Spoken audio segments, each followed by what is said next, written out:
Guys இன்றைக்கி நம்ம வீடியோவில் எப்படி அக்கூஸ்டிக் பேனல் பண்ணலாம் பார்க்க போகிறோம். நிறைய பேர் இந்த கேட்டது கேள்வி என்னென்னா, ராக்கூல் கண்டிப்பாக சேஃபாக, ராக்கூலை வீட்டில் யூஸ் பண்ணலாமா இல்லை ஹோம் தியேட்டர்ஸ் மாதிரி யூஸ் பண்ணும்போது வீட்டு உள்ளே யூஸ் பண்ணலாமான்றது கேட்டிருந்தீங்க. டெஃபினட்டாக யூஸ் பண்ணலாம், பட் ப்ராப்பர் பேக்கிங் பண்ணியிருந்தீங்கன்னா ராக்கூல் கண்டிப்பாக சேஃப் தான். ஆன்லைனில் நீங்கள் பார்த்தீங்கன்னா நிறையா ப்ரோஸ் அண்ட் கான்ஸ் எழுதியிருப்பாங்க. But still professional acoustic panel வாங்கினீங்கன்னா டெஃபினட்டாக அந்த ராக்கூலில் இருக்க சின்ன சின்ன டெப்ரீஸ்லாம் இருக்குல்ல, அதெல்லாம் வெளியே எஸ்கேப் ஆகாமல் இருக்கும். இந்த வீடியோவில் பார்க்குற மெத்தட் படி யூஸ் பண்ணிங்கன்னா டெஃபினட்டாக எந்த பிரச்சனையும் இருக்காது. நான் ஒரு விஷயம் நோட் பண்ணது என்னென்னா, எல்லாருமே அக்கூஸ்டிக் பேனல் பற்றி பேசுகிறாங்க, பட் டிஃப்யூசர்ஸ் பற்றியோ வேவ் ஷாப்ஸ் பற்றியோ க்ளவுட்ஸ் பற்றி யாரும் பேசுகிறதே கிடையாது. க்ளவுட்ஸ் ஒன்றும் கிடையாது. அக்கூஸ்டிக் பேனல் நம்ம மேலே வச்சோம்னா க்ளவுட்ஸ் அது. இதுவுமே ஸ்டுடியோக்கு தேவை. வெறும் சவுண்ட் அப்சர்ப்ஷன் மட்டும் பண்ணால் அது ஸ்டுடியோ ஆகிடாது. சவுண்டு எங்கெங்கே சவுண்டை டிஃப்யூஸ் பண்ணணுமோ அங்கே டிஃப்யூஸ் பண்ணணும், எங்கே ரெஃப்ளெக்ட் பண்ணணுமோ அங்கே ரெஃப்ளெக்ட் பண்ண வைக்கணும். மற்றதில் தான் நம்ம அப்சர்வ் பண்ணணும். டோட்டலாக நீங்கள் சவுண்ட் அப்சர்வ் பண்ணிட்டு இருந்தீங்கன்னா அது ஒரு டெட் ரூமாக மாறிடும். ஸோ நெக்ஸ்ட் டைம் ஸ்டுடியோ பண்ணும்போது வெறும் அக்கூஸ்டிக் பேனல் மட்டுமே வச்சு பண்ணாமல் diffusers, reflectors and bass traps, clouds இதையும் கொஞ்சம் யூஸ் பண்ணினா தான் ஒரு கம்ப்ளீட் எக்ஸ்பீரியன்ஸ் கிடைக்கும்னு நான் சொல்லுவேன். ஸோ நெக்ஸ்ட் வீடியோவில் மேபி நான் quadratic diffusers and silent diffusers பற்றி நான் போடுறேன். ஃபர்ஸ்ட் நம்ம ப்ளைவுட் எல்லாத்தையுமே 3 இன்ச்சஸ் ஸ்ட்ரிப்பாக கட் பண்ணிக்கிறோம். கட் பண்ண ஸ்ட்ரிப்பில் பார்த்தீங்கன்னா 5 2 அடி பீஸ் வேணும், அப்புறம் 2 4 அடி பீஸ் வேணும். 4 அடி பீஸில் நம்ம எட்ஜில் மட்டும் கம் தடவுறோம். 4 அடி பீஸில் போட்டோன்னே 4 அடியும் 2 அடியும் நம்ம ரைட் ஆங்கிளில் கனெக்ட் பண்ணுறோம். ஜஸ்ட் ஒரு ரெக்டாங்கிள் ஃப்ரேம் பண்ணுறோம். அந்த ஃப்ரேம் நம்ம பிராண்டில் இருந்தால் பிராண்டில் வச்சு பண்ணலாம். பிராண்டில் இல்லைன்னு சொன்னீங்கன்னா ஸ்க்ரூஸு ஒரு இந்த ஊசியானின்னு சொல்லுவாங்க, அதை கூட யூஸ் பண்ணிக்கலாம். ரெக்டாங்கிள் ஃப்ரேம் பண்ணோன்னா டாப்பில் ஒரு 2 அடி பீஸையும் பாட்டம்லேயும் ஒரு 2 அடி பீஸையும் க்ளூ வச்சு அண்ட் தென் பிராண்ட் பண்ணி கனெக்ட் பண்ணுறோம். பிராண்ட் பண்ணும்போது கொஞ்சம் கேர்ஃபுல்லாக பண்ணிக்கோங்க.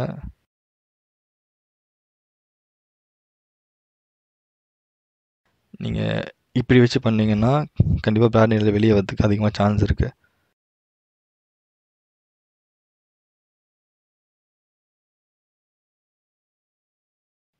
டாப் அண்ட் பாட்டமில் 2 ஃபீட்டை நம்ம பிராண்ட் பண்ணி முடித்தோன்னா மிடில் ஒரு சப்போர்ட் வைக்கிறோம். போன தடவை பார்த்தீங்கன்னா நம்ம ஒரு சிலிக்கான் மெட்டீரியல் மாதிரி யூஸ் பண்ணியிருப்போம், பட் இந்த தடவை நம்ம வந்து 1 இன்ச் டேப் யூஸ் பண்ணுறோம், நைலான் டேப்பு. ஃபேப்ரிக்ஸ் பொறுத்த வரைக்கும் எனிதிங் பிரீதபிள்னு சொல்லுவாங்க, அக்கூஸ்டிக் ப்ராப்பர்ட்டி அதுக்கு இருக்கும். ரொம்ப திக்கான மெட்டீரியல்ஸ் பற்றி பார்த்தா சப்போஸ் நீங்கள் ஜீன்ஸ் மெட்டீரியல் மாதிரி யூஸ் பண்ணிங்கன்னா டெஃபினட்டாக அதில் சுத்தமாக காற்றே போகாது.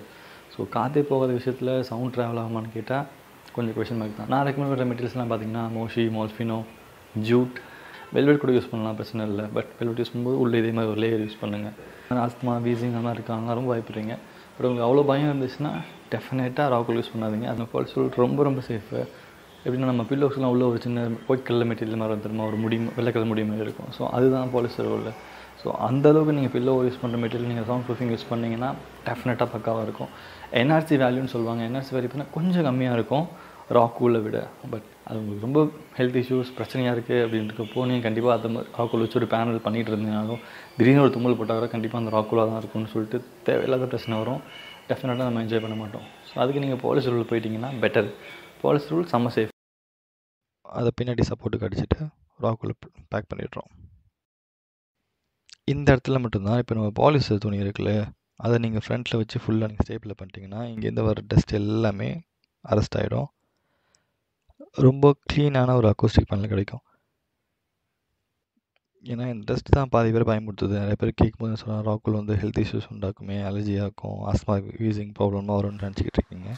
ஸோ உங்களுக்கு அந்த பயம்லாம் இருக்குதுன்னு சொன்னீங்கன்னா கண்டிப்பாக இது மாதிரி ஒரு பாலிஸ்டர் கிளாத்தை ஃப்ரண்ட்டில் வச்சு நீங்கள் கவர் பண்ணிட்டீங்கன்னா மேக்ஸிமம் ப்ரொடெக்ஷன் கிடைக்கும். இந்த இது முடிச்சோன்னா எக்ஸஸாக மெட்டீரியல் எல்லாத்தையுமே சீசர் வச்சு கட் பண்ணிடுறோம். அதுக்கப்புறம் நம்ம மோஷியை போட்டு எப்போவுமே ஸ்டார்ட் பண்ணும்போது மிடில்லேருந்து ஸ்டார்ட் பண்ணுங்கள். மிடில் ஸ்டேப்லர் பண்ணி லெஃப்ட் ஆர் ரைட் மூவ் பண்ணிக்கோங்க. அப்போ தான் ரிங்கிள்ஸ் இங்கே இருந்தால் கொஞ்சம் அட்ஜஸ்ட் பண்ண முடியும். நீங்கள் சைட்லேருந்து மிடில் உள்ள வந்துட்டிங்கன்னா கண்டிப்பாக ரிங்கிள்ஸ் இருந்துச்சிங்கன்னா அது எங்கேயுமே நீங்கள் பேலன்ஸ் பண்ண முடியாது. So first middle, left or right அப்படி போயிட்டிங்கன்னா பெட்டர்.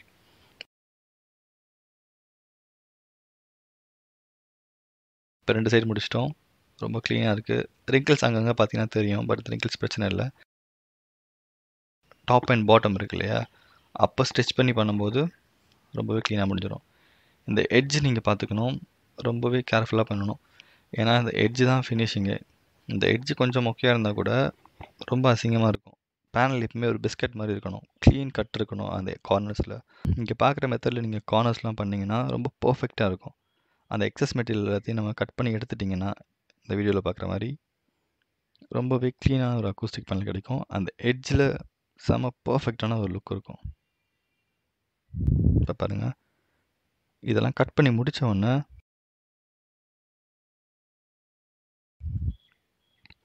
இதை இப்படி மேலே வச்சிட்டோன்னா பர்ஃபெக்டாக இருக்குது பாருங்கள் எட்ஜ். ஸோ ஃபினிஷிங் ரொம்ப நீட்டாக இருக்கும். இது பக்கத்தில் இருக்கிறது பார்த்தீங்கன்னா இது நானோ லீஃப்னு சொல்லுவாங்க. நான் ஆன்லைனில் சர்ச் பண்ணி பார்த்தேன், ஒரு கிட்டத்தட்ட ஒரு 19,900 20,000 கிட்ட வந்துச்சு. வெறும் ஜஸ்ட் பிளாஸ்டிக் மெட்டீரியல். ஸோ அதை நானே பண்ணலான்னு யோசிச்சுட்டு வுட் அண்ட் அக்ரிலிக், அதில் பார்த்தீங்கன்னா ஃபுல்லாகவே பிளாஸ்டிக், இதில் நம்ம வுட் அண்ட் அக்ரிலிக் யூஸ் பண்ணி நானே ஒரு ரிமோட் கண்ட்ரோல் பண்ணி வச்சுருக்கேன். ரொம்ப பிடிச்ச ப்ராஜெக்ட் இது. இந்த நானோ லீஃப் பார்த்தீங்கன்னா லைட் ஆஃப் பண்ணிங்கன்னா ஜஸ்ட் ஒரு ஒயிட் கலர் பிளாஸ்டிக் மாதிரி இருக்கும். பட் இதை நான் ஆஃப் பண்ணிட்டு வச்சுக்கோங்களேன், இது சும்மா ஒரு வால் டெக்கர் மாதிரி இருக்கும். ஸோ இதை நம்ம எப்படி பண்ணுன்றதை நெக்ஸ்ட் வீடியோ உங்களுக்கு இப்போ காட்டுறேன். ஸோ அந்த எட்ஜிங் முடித்தோடனே ஃபுல்லாக ஸ்டேப்லர் பண்ணுறோம்.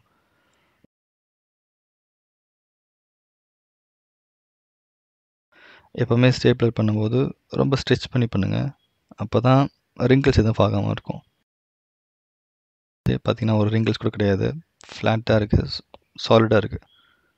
ஸோ லாஸ்ட்டில் பார்த்தீங்கன்னா க்ளூயிங் பண்ணிவிட்டு இப்போ பின்னாடி கவர் பண்ணுறோம். ஃப்ரண்ட்டில் யூஸ் பண்ண அதே பாலிஸ்டர் மெட்டீரியலோ சம்திங் யூஸ் பண்ணிவிட்டு பின்னாடி அதே மாதிரி ஃபர்ஸ்ட் மிடில் நம்ம க்ளோ பண்ணுறோம். அங்கேருந்து தான் நம்ம லெஃப்ட் ஆர் ரைட்டு போக போகிறோம். அப்போ தான் நீங்கள் ஏதாச்சும் ரிங்கிள்ஸ் இருந்துச்சுன்னா அட்ஜஸ்ட் பண்ண முடியும். ஸோ க்ளோயிங்லாம் முடித்தோன்னா க்ளோயிங் ரொம்ப சிம்பிள் தான். இது ஹாட் க்ளூகன் யூஸ் பண்ணி நார்மல் க்ளோயிங் தான், இது பெரிய விஷயம் கிடையாது. க்ளோயிங் முடித்தோன்னா அதே மாதிரி எக்ஸஸ் பாலிஸ்டர் மெட்டீரியல் எல்லாத்தையுமே பர்ஃபெக்டாக க்ளீனாக வெட்டிடுங்க, செம்ம நீட்டாக இருக்கும்.